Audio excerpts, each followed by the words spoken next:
সুপ্রিয় দর্শক, আসসালামু আলাইকুম। নিউজ 24 এর দুপুরের সংবাদে আপনাদেরকে স্বাগতম। প্রথমেই জানিয়ে দিচ্ছি সংবাদ শিরোনাম। সাবেক রাষ্ট্রপতি বদরুদ্দোজা চৌধুরী মারা গেছেন। রক কাটা নিয়ে ভুয়া পোস্ট, ঢাবি শিবির সভাপতির জিডি। অপরাধীদের মদতদাতাদের বিচার একদিন বাংলার মাটিতেই হবে, মন্তব্য আওয়ামী লীগ নেতা নানুকের।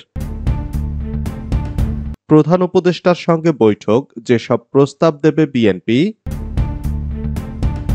গোপন বৈঠকে খালেদা জিয়াকে হত্যার পরিকল্পনা, শেখ হাসিনার নামে মামলা। এতক্ষণ শুনছিলেন সংবাদ শিরোনাম। পুরো খবর পেতে ভিডিওটি শেষ পর্যন্ত দেখুন। সর্বশেষ সংবাদ পেতে চ্যানেলটি সাবস্ক্রাইব করুন। এবার বিস্তারিত। সাবেক রাষ্ট্রপতি বদরুদ্দোজা চৌধুরী মারা গেছেন। সাবেক রাষ্ট্রপতি ও প্রখ্যাত চিকিৎসক অধ্যাপক কিউ এম বদরুদ্দোজা চৌধুরী ইন্তেকাল করেছেন। ইন্না লিল্লাহি ওয়া ইন্না ইলাইহি রাজিউন। গতকাল শুক্রবার দিবাগত রাত 3:30টার দিকে উত্তরার মহিলা মেডিকেল কলেজ অ্যান্ড হাসপাতালে চিকিৎসাধীন অবস্থায় তিনি মারা যান। তার বয়স হয়েছিল 94 বছর। ফুসফুসে সংক্রমণ নিয়ে বদরুদ্দোজা চৌধুরী হাসপাতালে ভর্তি হয়েছিলেন। তার মেয়ে চিকিৎসক শায়লা চৌধুরী জানান, আগে থেকেই তার বাবার ইসকেমিক হার্ট ডিজিজ ছিল। গত বুধবার সকালে তার ফুসফুসে সংক্রমণ ধরা পড়ায় হাসপাতালে ভর্তি করা হয়।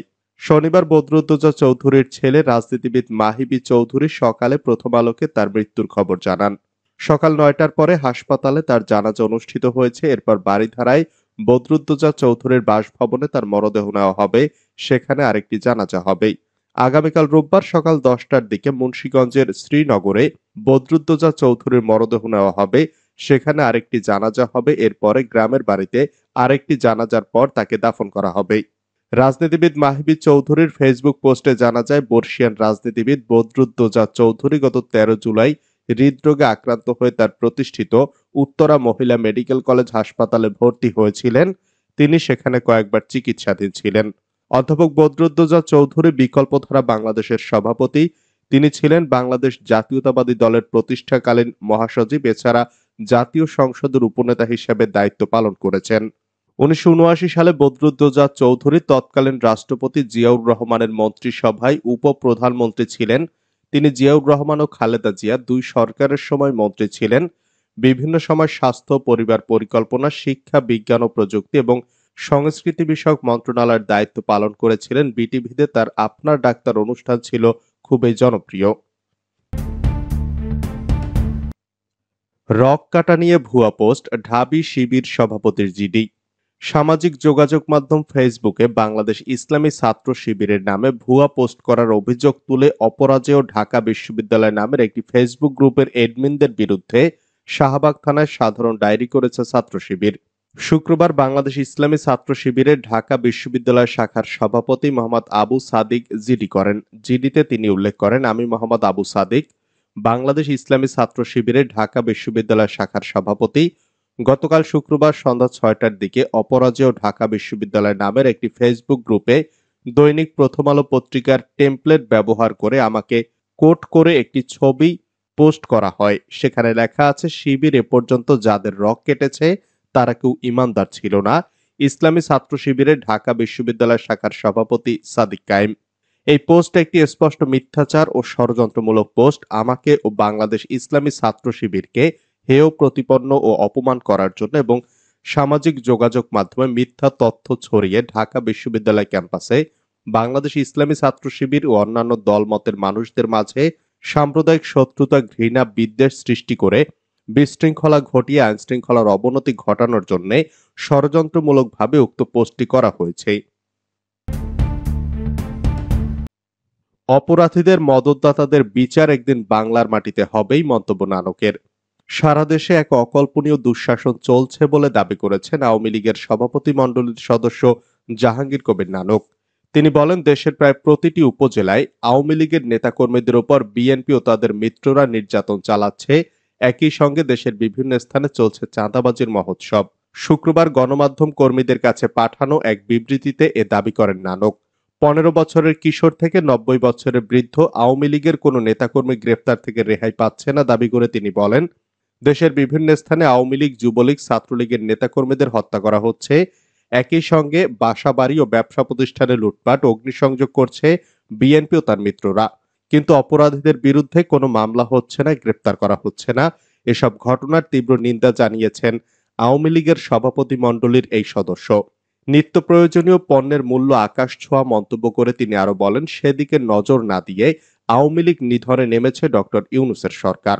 বিবৃতিতে আরো বলা হয়েছে, আসন্ন দুর্গাপূজার মূর্তি ভাঙচুর করে হিন্দু সম্প্রদায়ের ধর্মীয় অনুভূতিতে আঘাত দিচ্ছে। থানা লুটপাটকারী ও অবৈধ অস্ত্রধারীদের গ্রেপ্তার করা হচ্ছে না। আমি সব নৃশংস ঘটনার তীব্র নিন্দা জানাচ্ছি।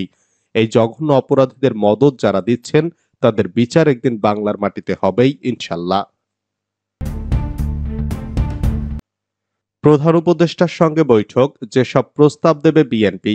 দেশের রাজনৈতিক দলগুলোর সঙ্গে আর এক দফায় আলোচনায় বসতে যাচ্ছে অন্তর্বর্তী সরকারের প্রধান উপদেষ্টা ডক্টর মোহাম্মদ ইউনূস। রাষ্ট্র সংস্কার কার্যক্রম শুরুর আগে রাজনৈতিক দলগুলোর সঙ্গে এই সরকারের তৃতীয় দফায় বৈঠক হতে যাচ্ছে। শনিবার দুপুর 2:30টায় রাষ্ট্রীয় অতিথি ভবন যমুনায় প্রথম আলোচনা হবে বিএনপির সঙ্গে। বিএনপি প্রতিনিধি দলের নেতৃত্ব দেবেন মহাসচিব মির্জা ফখরুল ইসলাম আলমগীর। বিএনপি নেতারা বলছেন, 2023 সালে দ্বাদশ সংসদ নির্বাচনকে সামনে রেখে বিরোধী রাজনৈতিক দলগুলোর সামনে বিএনপির পক্ষ থেকে রাষ্ট্র সংস্কারে 31 দফা প্রস্তাবনা তুলে ধরা হয়েছিল। সেখানে একটি অবাধ, নিরপেক্ষ ও গ্রহণযোগ্য নির্বাচনের আগে নির্বাচন কমিশন সহ কি ধরনের সংস্কার প্রয়োজন তারও বিস্তারিত ছিল।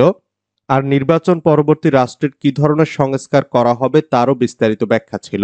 প্রধান উপদেষ্টার সঙ্গে বৈঠকে সেই 31 দফা থেকে নির্বাচন পূর্ববর্তী কি ধরনের সংস্কার প্রয়োজন সেগুলো তুলে ধরা হবে। পাশাপাশি আগামী নির্বাচন নিয়ে অন্তর্বর্তী সরকারের মনোভাব কি তা বোঝার চেষ্টা করবে বিএনপি।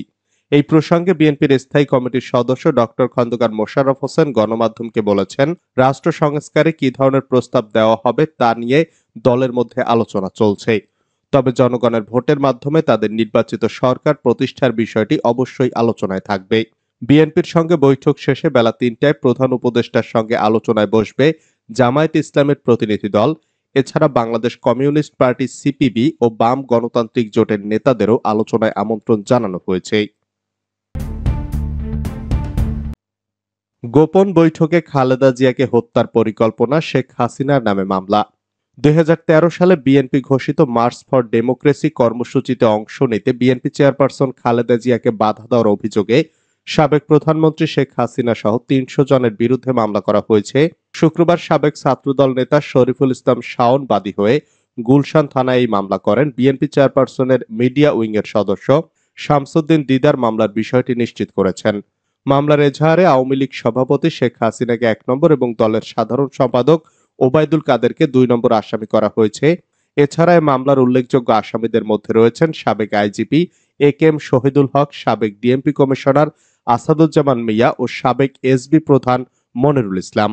এছাড়া উল্লেখ করা হয়, মামলার আসামিরা গোপন বৈঠক করে সিদ্ধান্ত নেন যে 2013 সালের 29 ডিসেম্বর যে কোনোভাবে খালেদা জিয়াকে বাসা থেকে বের হয়ে সমাবেশে অংশ নিতে দেওয়া যাবে না।